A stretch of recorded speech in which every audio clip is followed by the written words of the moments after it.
آقا کائنات علیہ الصلاۃ والسلام کی امتی کو تمام امتیوں پر فضیلت حاصل ہے۔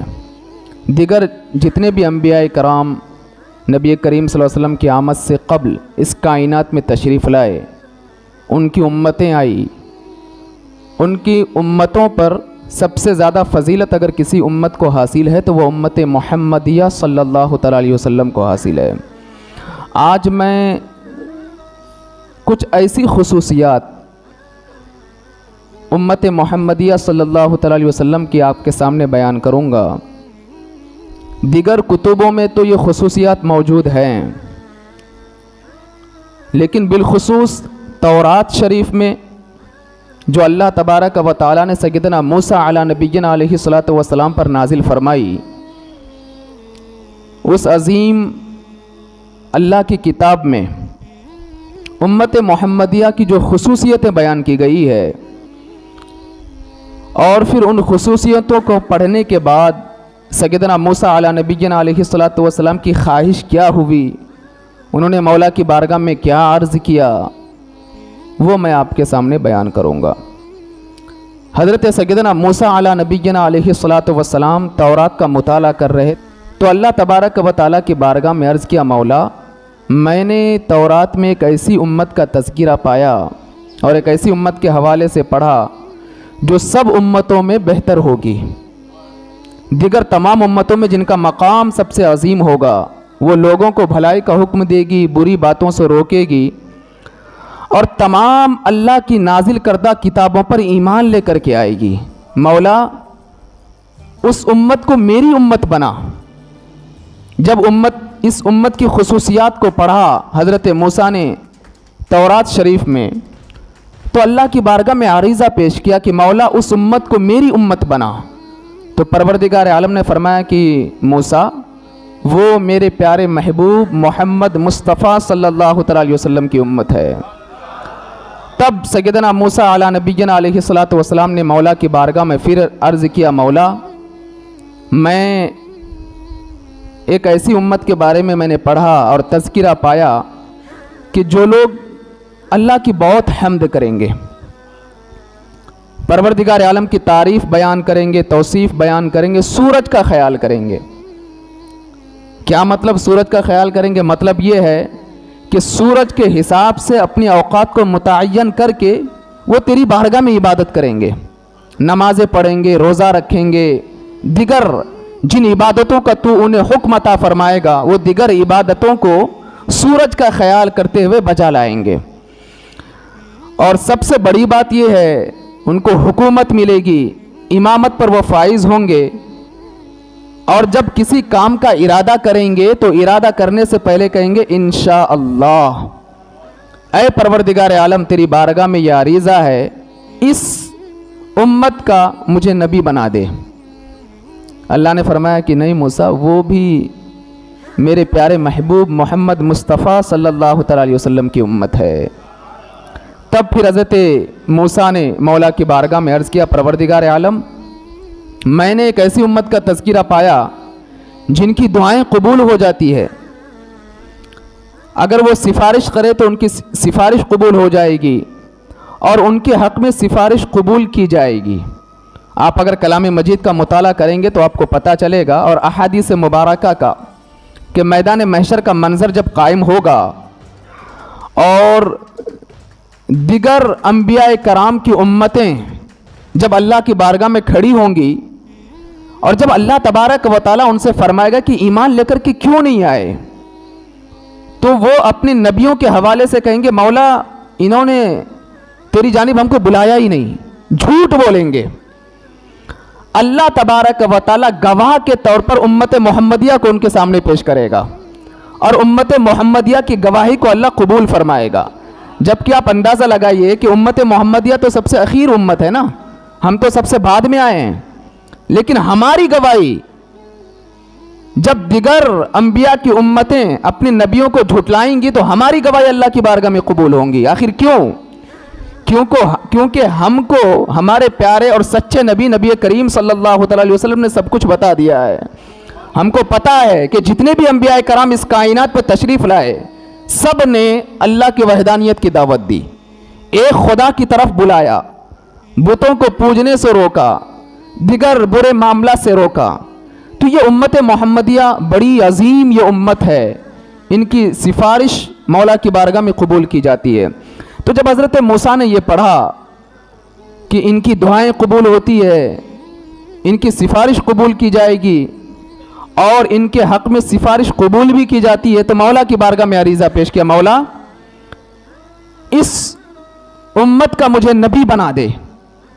اللہ نے فرمایا کہ موسیٰ نہیں، وہ میرے پیارے محبوب احمد مجتبیٰ صلی اللہ تعالی وسلم کی امتی ہیں۔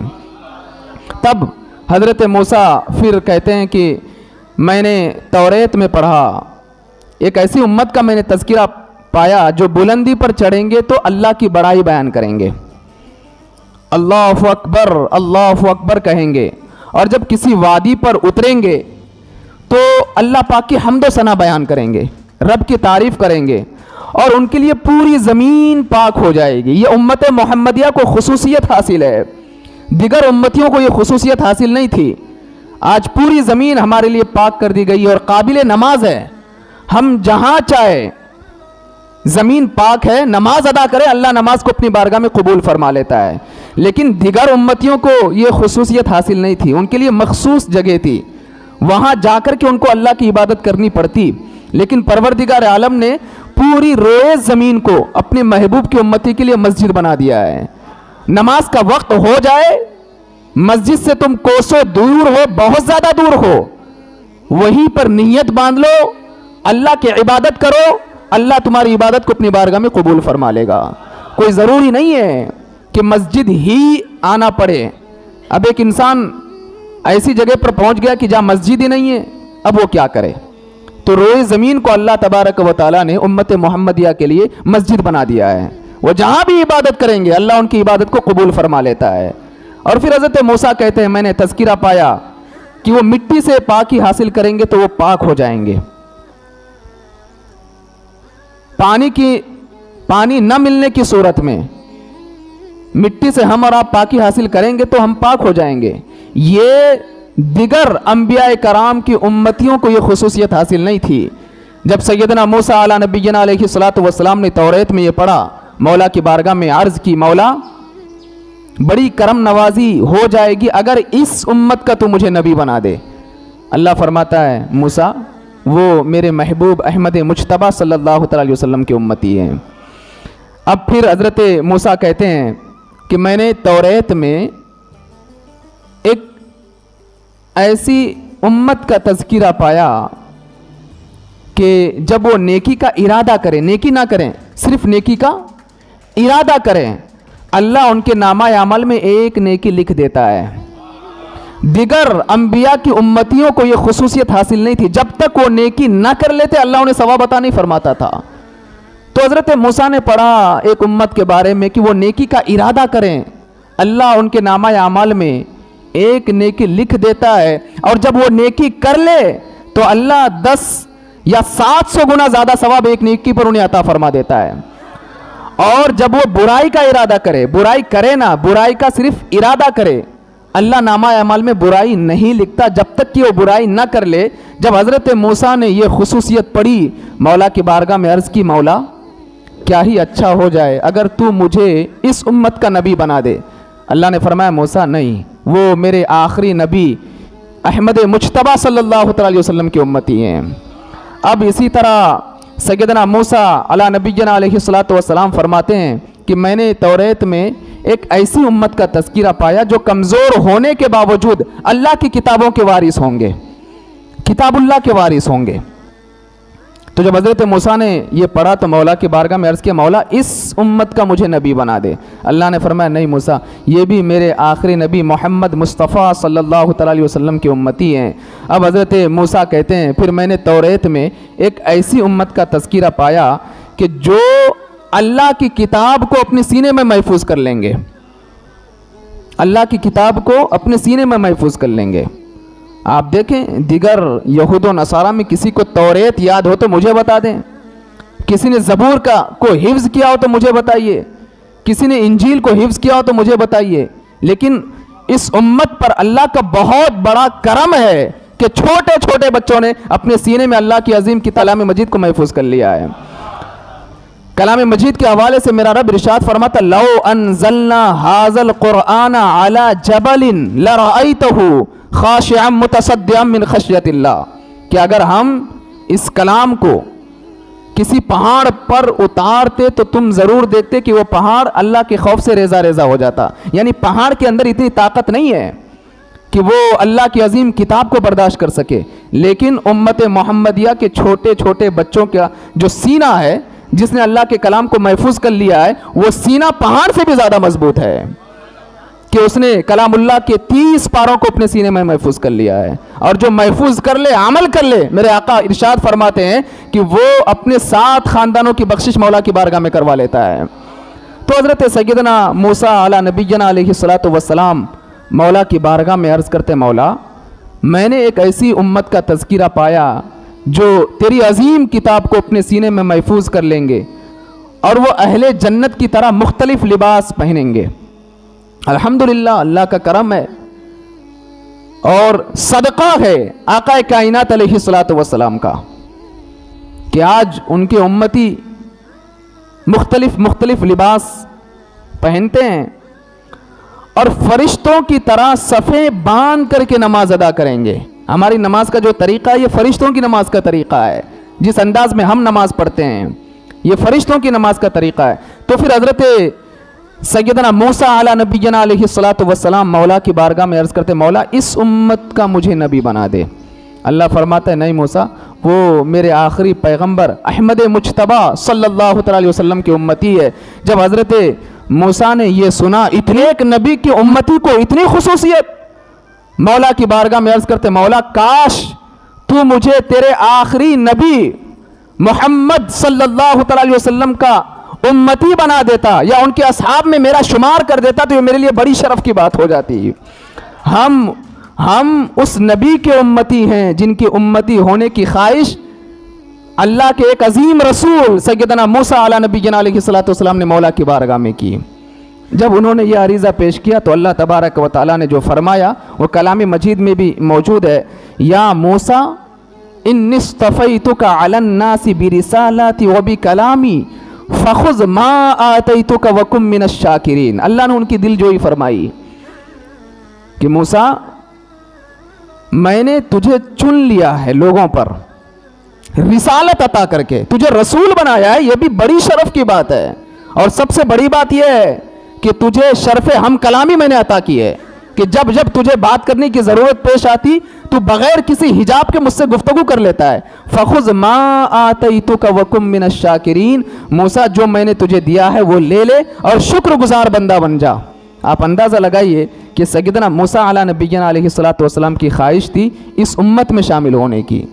تو ہم جس نبی کے امتی ہیں ہمارا مقام بہت عظیم ہے۔ اور کیوں عظیم ہے؟ کلام مجید میں میرا رب ارشاد فرماتا ہے کنتم خیر امت اخرجت للناس تأمرون بالمعروف وتنہون عن المنکر وتؤمنون باللہ، کہ تم سب سے بہترین امت اسی لیے ہو کہ تم لوگوں کو اچھی باتوں کا حکم دیتے اور بری باتوں سے روکتے ہو۔ تو کیا ہم یہ کام کرتے ہیں یا نہیں کرتے ہیں؟ پھر ہم کو دیکھنا پڑے گا۔ آپ اپنے گریبان میں جھانک کر کے دیکھیں کہ کیا آپ لوگوں کو اچھی باتوں کا حکم دیتے ہیں؟ کیونکہ ہمارا اور آپ کا مقام بہت عظیم ہے، اس بنیاد پر عظیم ہے کہ ہم سب سے عظیم رسول، سب سے افضل رسول، ساری کائنات کے جو داتا ہیں، رب کے بعد جن کا سب سے عظیم مقام ہے، ہم اس عظیم رسول کے امتی ہیں۔ تو ہمارا فرض بنتا ہے کہ ہم خیر امت اس بنیاد پر ہیں کہ ہم خیر امت، کلام مجید نے ہمیں اس بنیاد پر کہا تأمرون بالمعروف وتنہون عن المنکر، کہ لوگوں کو اچھی باتوں کا حکم دینا، بری باتوں سے روکنا۔ آج کی اس مجلس میں آپ آئے، آپ کو یہ بھی پتہ چل گیا کہ ہم خیر امت ہیں۔ اب میں آپ کو ایک کام دیتا ہوں، چونکہ جو جتنے بڑے لیبل پر ہوگا، جس کا پوسٹ جتنا بڑا ہوگا، جس کا مقام جتنا عظیم ہوگا، اس کا کام بھی تو اتنا ہی زیادہ ہوگا نا۔ تو سارے امتوں میں سب سے افضل امت ہم ہیں، تو پھر کام تو ہوگا نا ہمارا۔ وہ کام کیا ہے؟ وہ میں آپ کو بتاؤں گا، اور پھر آپ سب کی، میری، ہم سب کی یہ ذمہ داری ہے کہ ہم خیر امت میں ہونے کا حق ادا کر دیں۔ وہ کام کیا ہے؟ لوگوں کو اچھی باتوں کا حکم دینا اور بری باتوں سے روکنا۔ کریں گے نا اس بات پر عمل انشاءاللہ تعالی، کہ جو بھی ملے غلط کام کرتے ہوئے دیکھیں اسے روکیں، کسی کو برا کام کرتے ہوئے دیکھیں اسے روکیں، کیونکہ خیر امت میں ہمارا شمار ہے، بہترین امت ہے ہم، سب سے عظیم رسول کے عظیم امت ہیں ہم۔ ہمارا یہ کام نہیں کہ فلمیں دیکھیں، یہ کام نہیں کہ ٹائم پاس کریں، یہ کام نہیں کہ نماز نہ پڑھیں، ہمارا یہ کام نہیں ہے کہ ہم گالی گلوچ کریں۔ یہ تو ان لوگوں کا کام ہے جو اللہ کے رسول کے امتی نہیں ہیں، ہم تو امتی ہیں نبی کریم صلی اللہ علیہ وسلم کے۔ ہماری ذمہ داری بہت بڑھ جاتی ہے دیگر امتوں کے مقابلے میں، تو اس ذمہ داری کو نبھانا، اس عظیم منصب کو قائم رکھنا اور اس طریقے سے کام کرنا کہ کل جب بروز محشر نبی کریم صلی اللہ علیہ وسلم کا آمنا سامنا ہو جائے ہم سے، تو ہم یہ کہنے پر فخر محسوس کریں، یا رسول اللہ ہم خیر امت ہیں، تو پھر ہم نے وہ حق بھی ادا کیا کہ آپ نے جو کچھ بھی کہا تھا ہم نے آپ کی مشن کو آگے بڑھا دیا تھا۔